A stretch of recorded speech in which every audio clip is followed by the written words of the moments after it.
SSC English second paper এই বইটি থেকে ট্যাগ কোশ্চেনের প্র্যাকটিস পড়া হচ্ছে। তো 10 নম্বরের 5টি প্রশ্নের সমাধান করতে হবে। এ নাম্বারে বলছে it is said that education is the backbone of a nation, বলা হয়ে থাকে যে শিক্ষা জাতির মেরুদণ্ড, তাহলে এটা ট্যাগ হবে ইজন্ট ইট।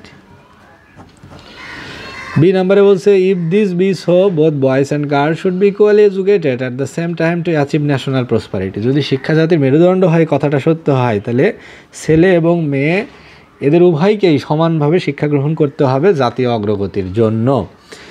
তাহলে both boys and girls should be equally, তাহলে শুড বি, শুডের নেগেটিভ ফর্ম কি শুডন্ট, তাহলে ট্যাগ হবে শুডন্ট দে।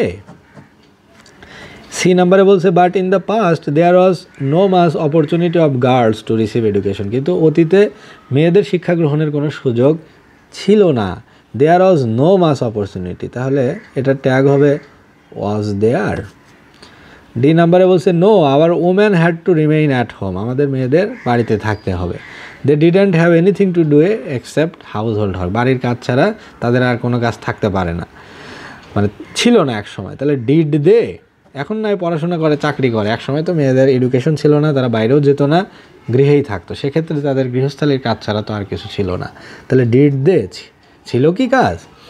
ই নাম্বারে বলছে but mode of life has changed না, বর্তমানে জীবন যাত্রা বদলে গেছে। Our women have become conscious of their rights, তাহলে আওয়ার ওমেনের জন্য হলো দে, আর হ্যাভ বিকাম এখান থেকে তো আসি, তাহলে হ্যাভেন্ট দে,